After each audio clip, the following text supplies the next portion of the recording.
Hello everybody. बात करते हैं वीकली करंट अफेयर्स की। इस वीक कौन कौन सी जो खबरें हैं वो न्यूज़ में रही है, इन पर हम चर्चा करेंगे। सबसे पहले बात करते हैं, यूएस ने टीआरएफ को बैन कर दिया है। इससे भारत को क्या फ़ायदा है, इसके बारे में भी हम बात करेंगे। भारत सरकार ने नमस्ते योजना का उद्घाटन किया है। इससे जो सिविल श्रमिक है उन्हें फ़ायदा मिलेगा। इसमें न्यायाधीश यशवंत वर्मा के खिलाफ महाभियोग प्रस्ताव है वो पास हो गया है। 100 सांसदों ने जो इनके खिलाफ महाभियोग प्रस्ताव था उस पर हस्ताक्षर कर दिए हैं। और हॉर्नबिल संरक्षण केंद्र की स्थापना भी की जा रही है। तो इन सारे खबरों की हम चर्चा करेंगे।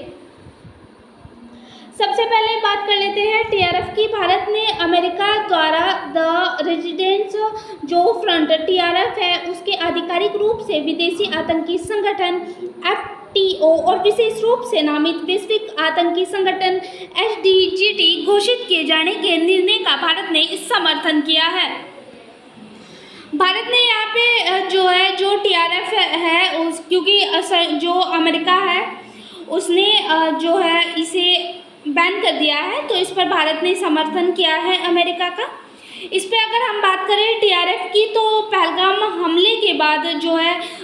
भारत ने टीआरएफ के खिलाफ वैश्विक कार्रवाई की मांग करते हुए एक कूटनीतिक पहल शुरू की थी। इसके बाद जो है अब जो हमला हुआ था, आतंकी हमला पहलगाम हमला जो हुआ था, उसके बाद अब अमेरिका ने जो है टीआरएफ को बैन किया है और ये भारत के लिए बहुत बड़ी उपलब्धि मानी जा रही है।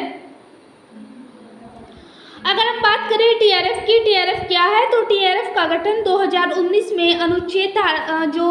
अमेरिका में धारा 370 थी उसे भारत सरकार ने हटा दिया था। तो इसके बाद से ही जो यह संगठन है यह पाकिस्तान आधारित आतंकी संगठन है जो जम्मू कश्मीर में सक्रिय है और वहाँ पे जो है जो आतंकी गतिविधियाँ है उसे फैलाने का यह काम करता है।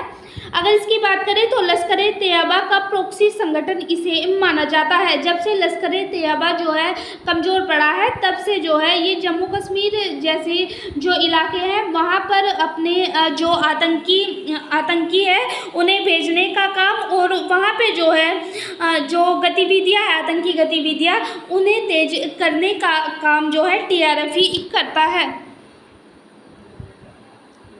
टीआरएफ के अगर उद्देश्यों की बात करें तो लश्कर-ए तैयबा जब कमज़ोर हो गया था तो इसका गठन किया गया था और कश्मीर में आतंकवाद को फैलाने और वहां पर स्थिरता उत्पन्न करने के लिए इसका गठन किया गया है। टीआरएफ कश्मीर में आतंकवाद को जो स्थानीय आंदोलन है उनमें भी स्थापित करने की रणनीति से बनाया गया है, क्योंकि जो टीआरएफ में जो आतंकी है वो एक छोटे कार्य को चुनते हैं और जो है उन कार्यों के अनुसार जो है भारत के जो कश्मीर जो इलाके हैं वहाँ पर जो है आम नागरिकों की सहायता से ये रहते हैं और बाद में जो है अपने आतंकी मंसूबे को जो है ये अंजाम देते हैं। अगर हम बात करें टीआरएफ के अन्य उद्देश्यों की, तो टीआरएफ जो टीआरएफ है ये छोटे छोटे कार्यों को जो है अपनाकर जो है गतिविधियां अपनाता है और धीरे धीरे जो है पूर्ण आतंकी संगठन में जो है टीआरएफ विकसित हो गया है, क्योंकि यह ऑनलाइन प्रचार भर्ती अभियान और सूचना जिसमें युद्ध शामिल है ये ऑनलाइन प्रचार करता है। अपने किसी कार्य की जो है एक छोटे कार्य का ये ऑनलाइन प्रचार करता है और बाद में जो है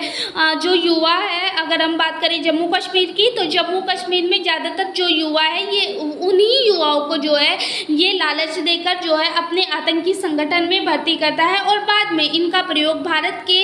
अलग अलग जगहों पर जो है अपने आतंकी जो आतंकी हमले हैं वो जो है उनका अंजाम देता है। तो इनको जो है जो टीआरएफ है ये अलग अलग जगहों पर जो है अपने आतंकी जो है अपने जो आतंकी हमले हैं वो कराता है। 2023 में भारत सरकार ने टीआरएफ को गैर कानूनी गतिविधियां रोकथाम के आधार पर जो है जो भारत में गतिविधि रोकथाम अधिनियम है 1967 यूएपीए के तहत आतंकी संगठन घोषित कर दिया था और बाद में टीआरएफ को आतंकी प्रचार, घुसपैठ और पाकिस्तान से जम्मू कश्मीर हथियारों व मादक पदार्थों की तस्करी में शामिल पाया गया था। इसलिए 2023 में भारत सरकार ने 1967 में इसे आतंकी संगठन जो है घोषित किया था। इसके बाद क्योंकि जो टीआरएफ है ये लश्कर-ए तैयबा था पहले, उसके आधार पर जो है ये चलता है, क्योंकि लश्कर-ए तैयबा जो है कमज़ोर पड़ गया था। तो ऐसे में अगर लश्कर-ए तैयबा की बात करें तो 1990 में जो है लश्कर-ए तैयबा का गठन किया गया था और इसका गठन जो है मरकज उद दावा वल इरशाद के सैन्य अंग के रूप में हुआ था। अगर इसके उद्देश्यों की बात करें तो जब अफगानिस्तान में जो सोवियत सेना थी उनका विरोध जो लश्कर-ए तैयबा है इसने किया था और भारत के लिए सबसे बड़ा सक्रिय आतंकी संगठन इसे माना जाता है। विशेषकर जो जम्मू कश्मीर में जो आतंकी हमले होते हैं उनमें भी जो है इसका जो ज़्यादातर जो हमले हुए हैं भारत में, चाहे वो जम्मू कश्मीर में हो या भारत के अन्य जगहों पर, उसने ही इसका जो है हाथ पाया गया है। अगर हम बात करें लश्कर-ए तैयबा के हमलों की तो सबसे पहले जो है 2008 में मुंबई आतंकी हमला हुआ था जिसे 26/11 कहा जाता है। तो जो है ये लश्कर-ए तैयबा की सबसे खतरनाक साजिश थी और वर्ष 2006 में जब मुंबई में लोकल ट्रेन धमाका हुआ था तो वर्ष 2010 में जो पुणे जर्मन बेकरी विस्फोट हुआ था, तो अलग अलग हमलों की जिम्मेदारी जो है लश्कर-ए तैयबा ने ली थी, चाहे वो मुंबई हमला 26/11 का हो, 2006 में लोकल ट्रेन धमाका हो या फिर 2010 का पुणे जर्मन बेकरी विस्फोट हो जिसमें बहुत से लोगों की मौत हुई थी। इसके बाद अगर हम बात करें वैश्विक स्थिति की जो ये आतंकी संगठन है क्या रही है इनकी वैश्विक स्थिति, तो सबसे पहले बात करते हैं संयुक्त राज्य अमेरिका की। संयुक्त राष्ट्र यूएन ने लश्कर-ए तैयबा को आतंकी संगठन के रूप में सूचीबद्ध किया था और पाकिस्तान ने जो है 2002 में लश्कर-ए तैयबा को आधिकारिक रूप से प्रतिबंधित किया था, लेकिन पाकिस्तान ने सिर्फ आधिकारिक रूप से ही प्रतिबंधित किया था। अब भी वहां पर इसके गुप्त संचालन अभी भी जारी है। इसके बाद कई अलग अलग जो संगठन है उनका उपयोग करता है लश्कर-ए तैयबा। सबसे पहले लैंड चैरिटी और भर्ती के लिए जो है ये प्रयोग करता है। छोटे छोटे जो गठन है इसने बना रखे हैं, जैसे जमात उद दावा और फलाह-ए-इंसानियत फाउंडेशन। तो ये जो इसने अलग अलग नाम बनाए हैं, कुछ नाम ऐसे हैं जो चैरिटी के नाम पर इसने बनाए हैं कि जो लश्कर-ए तैयबा है ये चैरिटी के नाम पर जो है पैसे लेता है, और भर्ती चैरिटी और भर्ती दोनों के नाम पर जो है ये युवाओं को भर्ती करता है और फिर उन्हें अपने आतंकी जो उसके मंसूबे हैं उन्हें अंजाम देने के लिए ट्रेन करता है। इसके बाद ये जो दोनों संगठन है, चाहे वो टीआरएफ हो या फिर लश्कर-ए तैयबा हो, ये अलग अलग नामों से जो है ये युवाओं को प्रशिक्षण दे रहे हैं और जो पाकिस्तान है वहाँ पर जो है शिविर, शैक्षणिक संस्थान, क्लिनिक भी संचालित कर रहे हैं, क्योंकि इसमें जो है इसकी सहायता से, क्योंकि जो प्रशिक्षण शिविर चला रहे हैं ये, या फिर चैरिटी का जो ये अपना फाउंडेशन चला रहे हैं, या फिर जो हॉस्पिटल है, क्लिनिक है, वो संचालित किए जा रहे हैं, तो इससे जो है इनका आतंकी जो नेटवर्क है वो बढ़ रहा है। तो ऐसे में जो है ये आसानी से युवाओं को भर्ती भी कर लेते हैं। इनकी रणनीतियों की बात की जाए तो जो लश्कर-ए तैयबा है या फिर टीआरएफ है, ये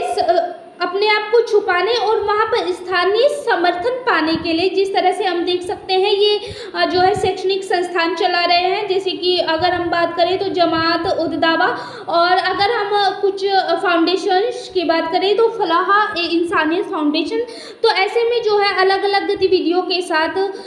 जो है ये कुछ इस तरह के जो है संगठन चला रहे हैं। ऐसे में धार्मिक सामाजिक कार्यों में भी ये जो है संलग्न रहते हैं, क्योंकि अगर हम बात करें धार्मिक कार्यों की तो धार्मिक जो है ये कार्यों को बढ़ावा देते हैं। तो ऐसे में जो लोग हैं वे इनकी तरफ आकर्षित होते हैं और युवाओं को भी जो है ये अपने प्रति आकर्षित करते हैं और फिर उन्हें अपनी आतंकी जो मंसूबे होती है उसके लिए ये उनका प्रयोग करते हैं। ऐसे में जन समर्थन के लिए धन जुटाने में जो है फाउंडेशन इनकी मदद करते हैं, चैरिटी फाउंडेशन जो इनके द्वारा चलाए जाते हैं, और जिससे जो है ये अपने नेटवर्क को बढ़ा रहे हैं। ऐसे में अगर हम बात करें तो अब तक जो है जो 45 संगठन है, यानी 1967 के अंतर्गत हमने देखा है कि 45 संगठन जो है इसके द्वारा चलाए जा रहे हैं, और अब तक 23 संगठन है उन्हें गैर कानूनी घोषित कर दिया गया है। 2019 का जो भारत सरकार का जो अधिनियम आया था उसके तहत जो है मतलब इस प्रावधान जो अधिनियम था 1967 का, उसमें जो है 2019 में संशोधन किया गया था और एक प्रावधान को जोड़ा गया था। इस प्रावधान के अनुसार अगर कोई व्यक्ति भी जो है आतंकवादी जो गतिविधियां है उसमें शामिल होता है तो उसे आतंकवादी घोषित किया जा सकता है, ताकि नए नाम के संगठन को जो है अगर कोई भी उसके नाम से कोई संगठन बनाया जाता है तो उसकी जो है उसके पुनर्गठन पर रोक लगाई जा सके। ऐसे में जो है राष्ट्रीय जो अन्वेषण अभिकरण अधिनियम 2008 है उसके आधार पर भी जो NIA है उसने आतंकी गतिविधियों से संबंधित अपराधों की जांच के लिए एक केंद्रीय एजेंसी NIA की स्थापना भी 2008 में की थी, ताकि जो आतंकी गतिविधियां हैं उन पर जो है जो अपराध है वो रोक लगाई जा सके, क्योंकि कई ऐसे हमले हुए हैं, चाहे वो मुंबई 26/11 का हमला हो या फिर जो ट्रेन ब्लास्ट था वो हो, तो ऐसे में जो है कई हमले हुए हैं, तो ऐसे में NIA की स्थापना की गई है। जैसे कि अभी भी हमने देखा है कि जो पहलगाम में आतंकी हमला हुआ था उसकी भी जो है जांच NIA के द्वारा ही की गई है। अब हम यहाँ पे बात करते हैं भारत के कुछ मतलब जो भारत में अपनी आतंकवादी गतिविधियों को अंजाम दे चुके हैं कुछ आतंकवादी संगठन हैं जो पाकिस्तान में सक्रिय हैं और भारत में अलग अलग हमलों में शामिल रहे हैं। सबसे पहले बात करते हैं जैश-ए-मोहम्मद की। इसने लश्कर-ए-तैयबा के साथ मिलकर 2001 में भारतीय संसद पर हमले की जिम्मेदारी ली थी और बाद में इसे प्रतिबंधित किया गया था।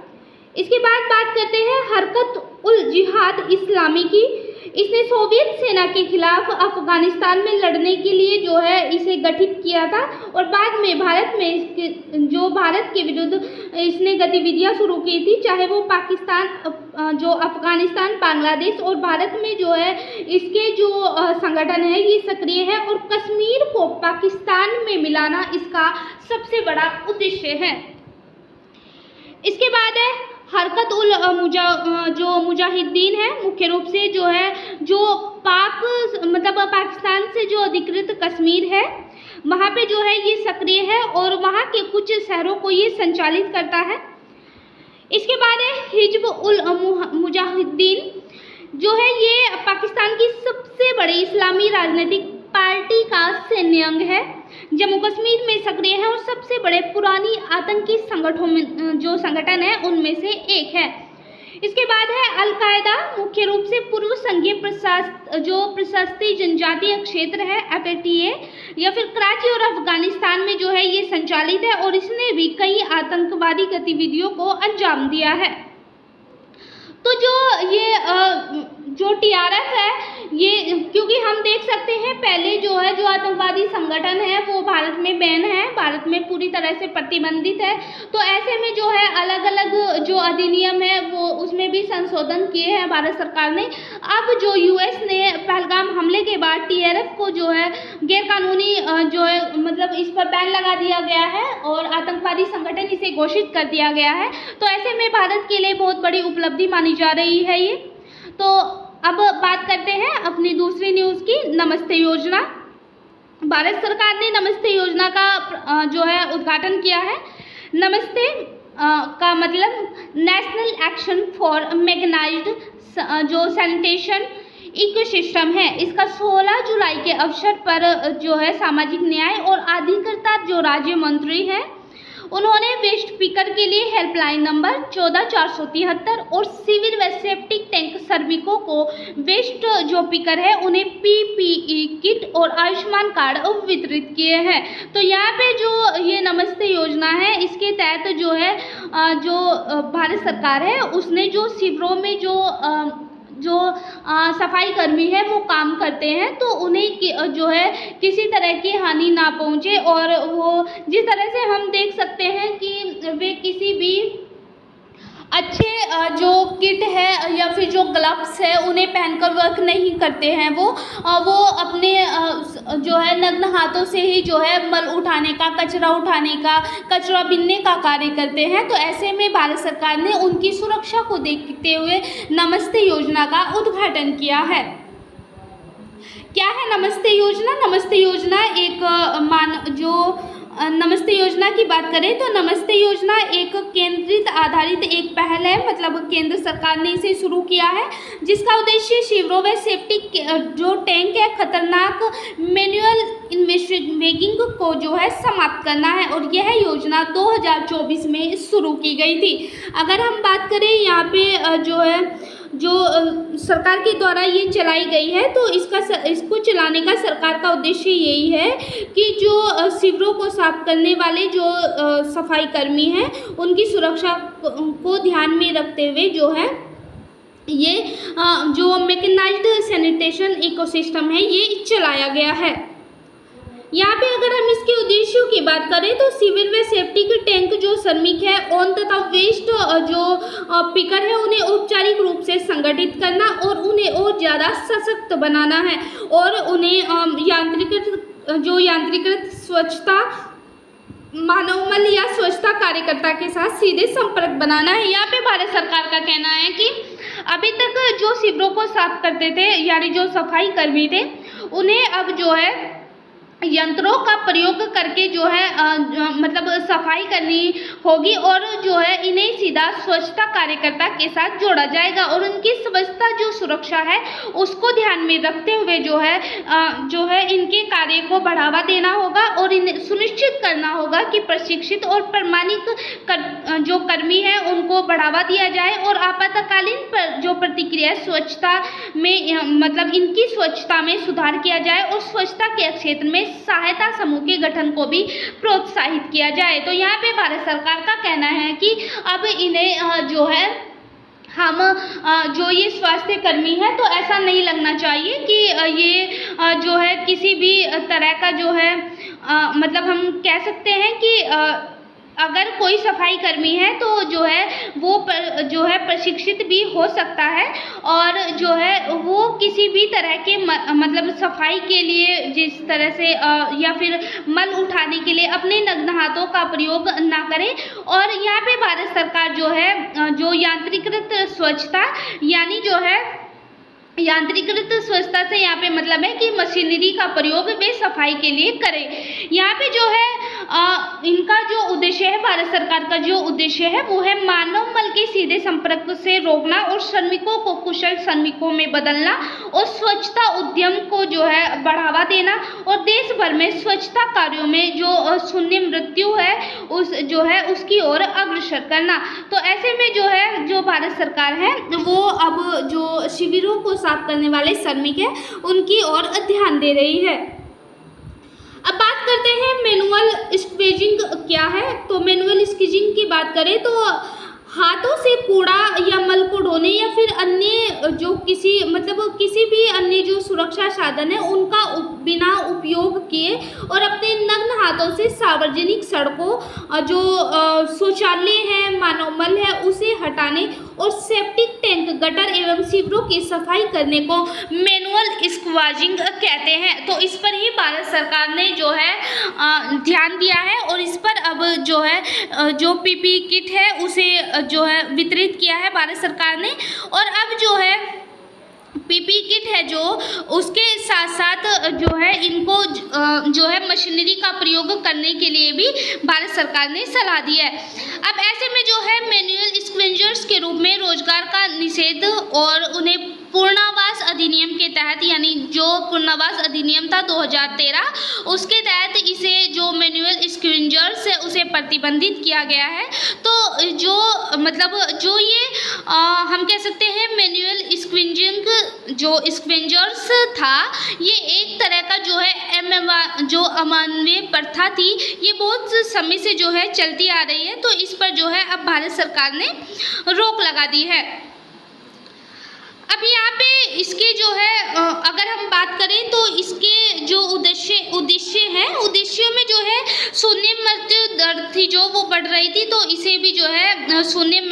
मतलब जो मृत्यु दर बढ़ रही थी, इसमें शून्य मृत्यु दर को प्राप्त करना है। इसमें सरकार का उद्देश्य है कि इसमें प्रशिक्षित और प्रमाणित कर्मी है उनको बढ़ावा मिल सके। ऐसे में जो है स्वच्छता के क्षेत्र में जो है उद्यमता और स्वास्थ्य सहायता समूह के गठन को भी प्रोत्साहित भारत सरकार के द्वारा किया जाएगा।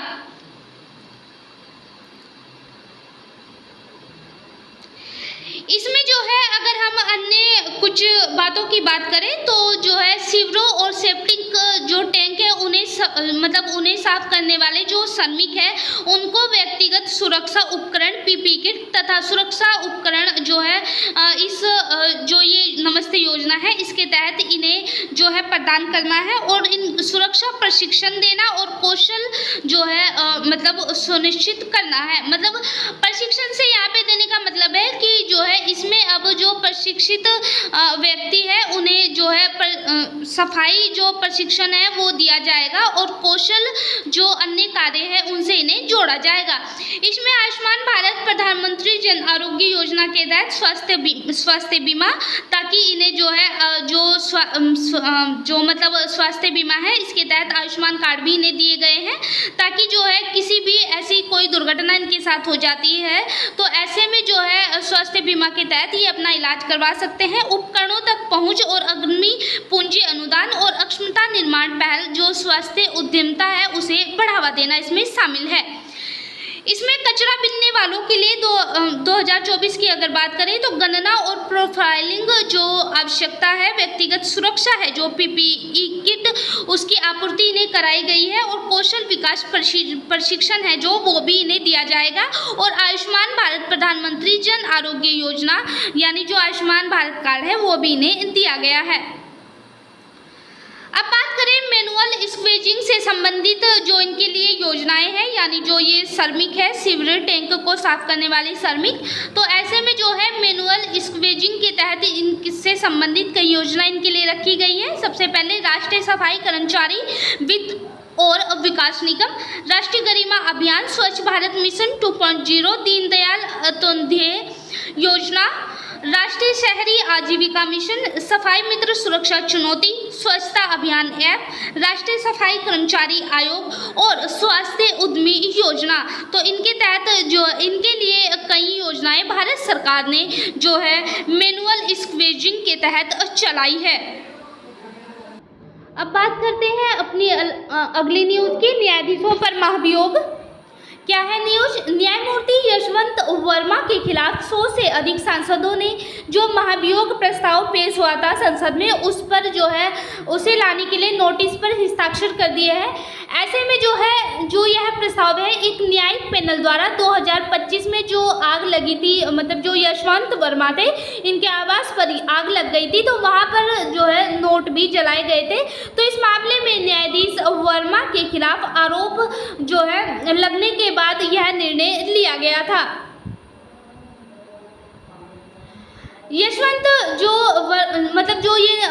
यशवंत वर्मा थे, न्यायाधीश यशवंत वर्मा, तो ऐसे में जो है जो नोट इनके आवास पर जलाए गए थे तो इसके खिलाफ न्यायाधीश संजीव खन्ना ने उनको पद से हटाने की सिफारिश की थी, लेकिन न्यायाधीश यशवंत वर्मा ने त्यागपत्र देने से इनकार कर दिया था और इसके लिए वह भारत के सर्वोच्च न्यायालय में जो है इन्होंने जो मतलब यशवंत वर्मा है इन्होंने जो संजीव खन्ना ने जो है जो ये पद से हटाने की सिफारिश की है, इसके खिलाफ जो है भारत जो सर्वोच्च न्यायालय है भारत का वहाँ पर जो है इस निष्कर्ष को चुनौती दी है। तो यहाँ पे अगर हम बात करें, क्योंकि जो यशवंत वर्मा है महाभियोग प्रस्ताव इन पर पास हो गया है, तो अगर महाभियोग प्रस्ताव की बात करें तो इसकी प्रक्रिया क्या है? इसके पहले न्यायिक प्रक्रिया की बात कर लेते हैं, मतलब न्यायिक महाभियोग की बात कर लेते हैं। भारत के संविधान में न्यायाधीशों के लिए महाभियोग शब्द का सीधा उपयोग नहीं किया गया है यहाँ पे जो है, लेकिन जो सर्वोच्च न्यायालय है या फिर जो उच्च न्यायालय के जो न्यायाधीश है, मतलब जो उच्च न्यायालय के किसी भी न्यायाधीश को अगर कोई दुराचार या फिर अक्षमता के आधार पर जो है पद से हटाने की प्रक्रिया का जो है, मतलब औपचारिक प्रक्रिया का सामान्य रूप से प्रयुक्त शब्द है महाभियोग। यहाँ पे अगर जो महाभियोग है इसमें जो है, अगर महाभियोग की बात करें तो निष्पक्षता की रक्षा करना और साथ ही राजनीतिक हस्तक्षेप को जो है महाभियोग जो ये शब्द है इसको जो है मुक्त रखना भी है। तो ऐसे में जो है जो महाभियोग की प्रक्रिया है इसमें संवैधानिक और कानूनी प्रावधान भी शामिल किए गए हैं। अगर इसकी बात करें तो भारत के संविधान के अनुच्छेद 124(4) और न्यायाधीश जांच अधिनियम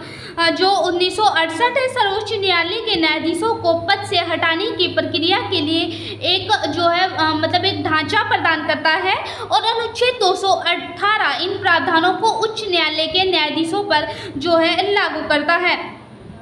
यहाँ पे कहा गया है कि अगर कोई किसी भी न्यायाधीश पर जो जो दुराचार है या फिर गंभीर नैतिक या जो पेशेवर कदाचार है, अगर या फिर जो शारीरिक या मानसिक जो है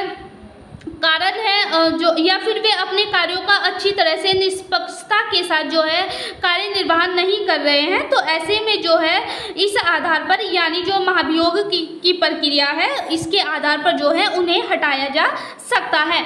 अगर हम बात करें महाभियोग की प्रक्रिया की तो महाभियोग जो है महाभियोग प्रस्ताव लोकसभा या राज्यसभा में पहले पेश किया जाता है और इसके लिए लोकसभा में कम से कम 100 सांसदों और राज्यसभा में 50 सांसदों का समर्थन होना आवश्यक है।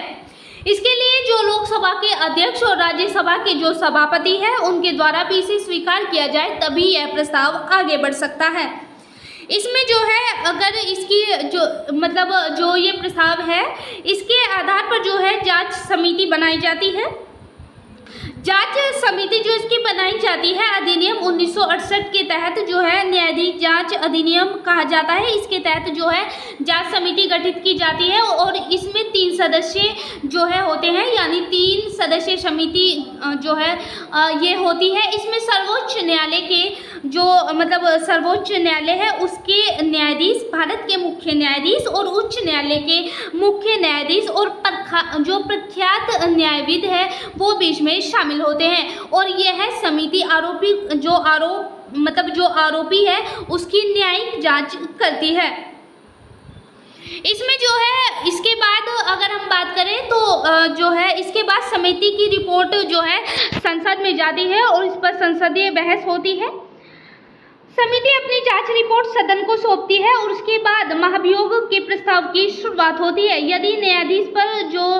दोष है वो सही सिद्ध हो जाता है तो दोनों सदनों में जो है इस प्रस्ताव को रखा जाता है और दोनों सदनों में सत्र के दौरान विशेष बहुमत की इसमें आवश्यकता होती है। इसमें कुल सदस्यों की अगर बात करें तो 50% से अधिक बहुमत जो है प्रस्ताव को मिलने चाहिए और जो है मतदान करने वाले सदस्यों से कम 2/3 सदस्यों का समर्थन जो है इसमें जो है आवश्यक होता है।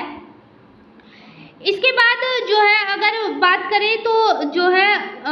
इस प्रस्ताव को पास करने के लिए जो है अगर ये प्रस्ताव जो है दोनों सदनों में पास हो जाता है तो संविधान के अनुसार संसद के दोनों सदनों में जो है ये प्रस्ताव पास होने के बाद जो है राष्ट्रपति के जो आदेश है उसके द्वारा ही पद से हटाया जा सकता है। यानी अगर दोनों सदनों में भी यह पास जो महाभियोग का प्रस्ताव है वो पास हो जाता है तो इसके बाद जो है राष्ट्रपति के पास भेजा जाता है और राष्ट्रपति के आदेश के बाद ही जो है न्यायाधीश को पद से हटाया जा सकता है। इसमें जो है अगर हम बात करें महाभियोग की तो महाभियोग जो प्रक्रिया है उसमें कुछ कमियां भी देखी जाती है भारत में, क्योंकि कोई भी अगर न्यायाधीश है और उस पर जो है महाभियोग का प्रस्ताव जो है पेश किया गया है और ऐसी स्थिति में अगर वह इस्तीफा दे देता है तो जो प्रक्रियाएं चल रही है, यानी चाहे वो जांच की प्रक्रिया हो, समिति की प्रक्रिया हो या फिर सदनों में जो है प्रस्ताव की प्रक्रिया हो, तो वह पूरी तरह से जो है समाप्त कर दी जाती है, जिससे जो है अगर कोई आरोप जो न्यायाधीश पर लग रहा है तो उसमें कोई भी जवाबदेही सुनिश्चित नहीं हो पाती है। स्वतंत्रता के बाद भारत में किसी भी न्यायाधीश को अब तक महाभियोग जो है सफलतापूर्वक नहीं हो पाया है, क्योंकि जो भी महाभियोग अब तक किसी भी न्यायाधीश पर अगर लगा है तो उसने पहले ही जो है अपना इस्तीफा जो है दे दिया है। तो इससे जो है उसे जो उस पर जो जवाबदेही है वो पूरी तरह से जो है पूरी नहीं हो पाई है। इससे राजनीतिक समझौते और स्थिर गठबंधन इस प्रक्रिया को केवल दुर्लभ बनाते हैं और इससे जो है सफल होने से भी रोकते हैं। भारत में भी कुल महाभियोग मतलब कुछ ऐसे महाभियोग हैं जो चलाए गए हैं। ऐसे में सबसे पहले बात करते हैं न्यायमूर्ति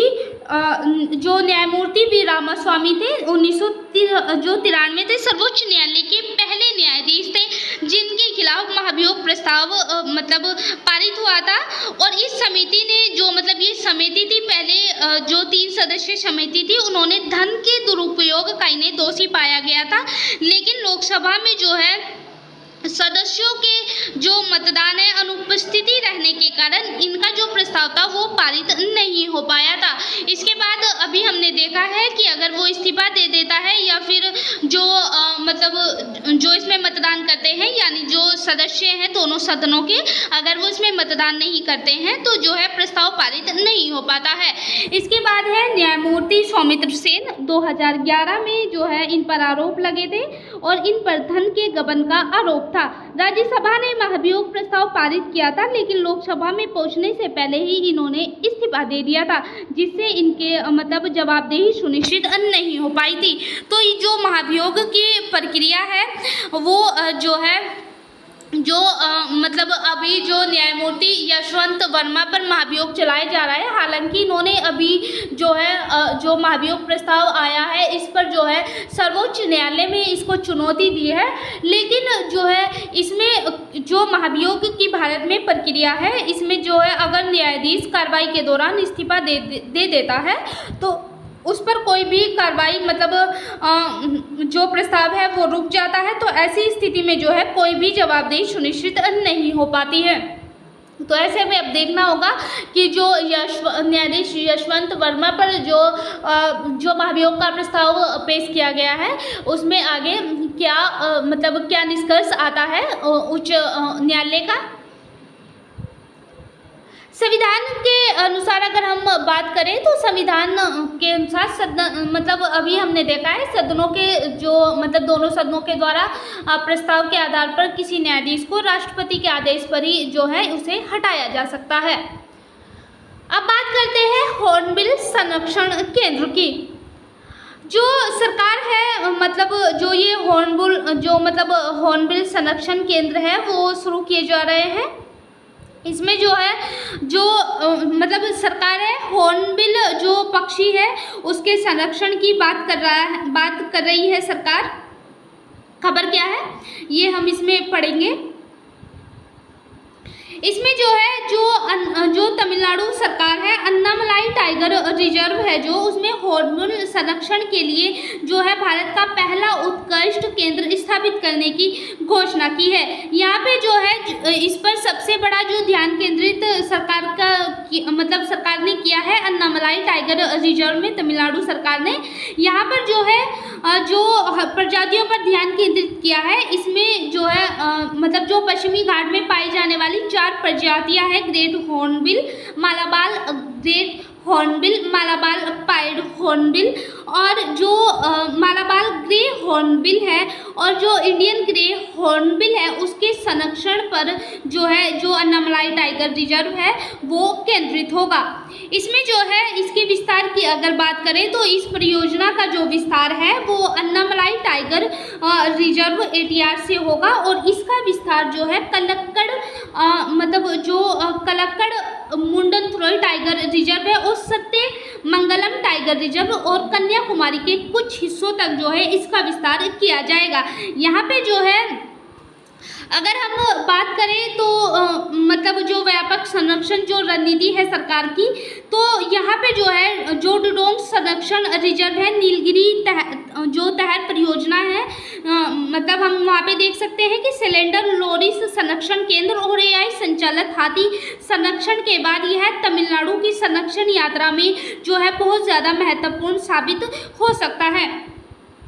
अगर हम बात करें हॉर्नबिल की, क्या है हॉर्नबिल और उनकी विशेषताएं क्या है, तो हॉर्नबिल बड़े आकार के लंबी दूरी तक उड़ने वाले एक फलाहारी पक्षी होते हैं जो मुख्य रूप से उष्णकटिबंधीय वनों और जहाँ पर ऊंचे पेड़ होते हैं वहाँ पर पाए जाते हैं। हॉर्नबिल की जो है एक मतलब बड़ी घुमावदार चोंच, तेज आवाज़ और विशिष्ट पंखों की फड़फड़ाहट होती है और प्रजनन के दौरान अगर मतलब हम देखेंगे तो जो है जो मादा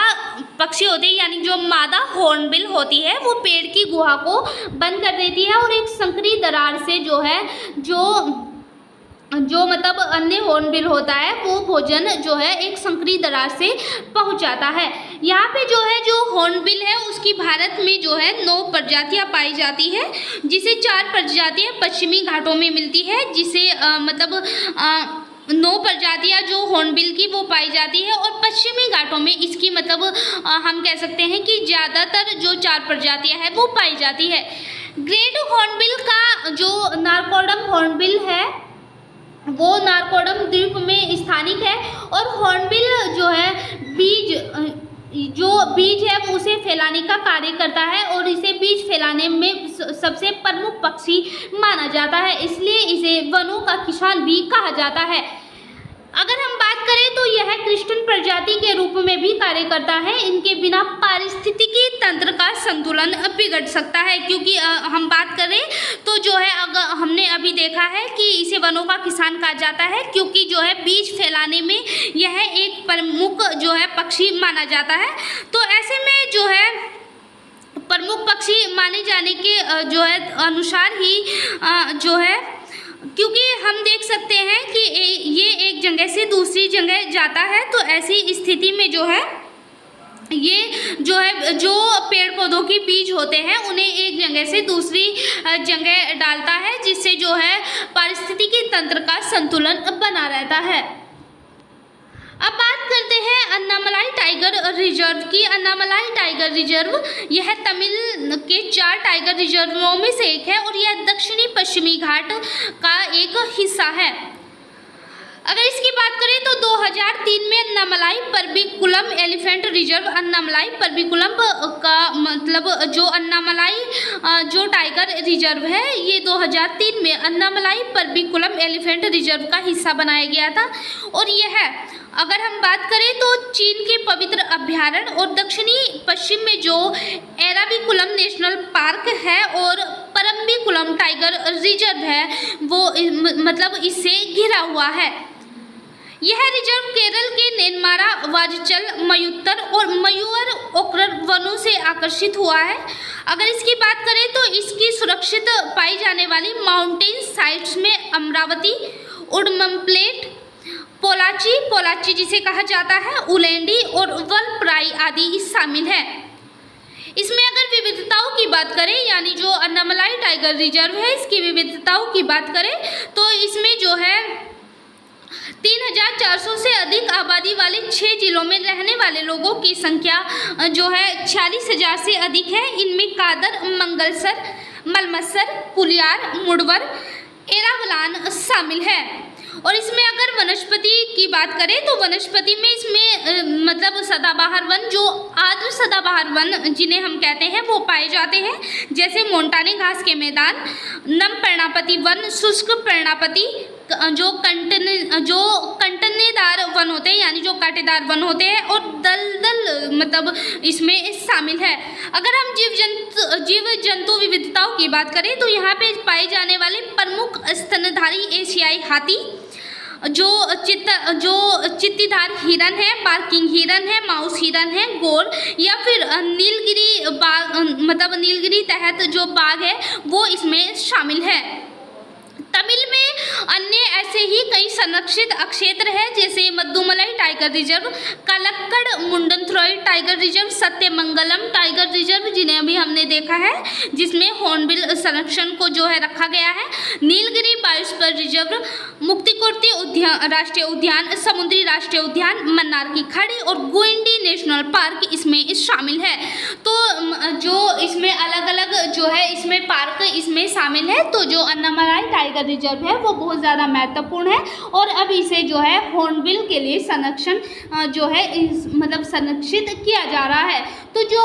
मतलब हमारी जो वीक में जितनी भी खबरें चर्चा में रही है उस पर हमने जो है चर्चाएँ की है। तो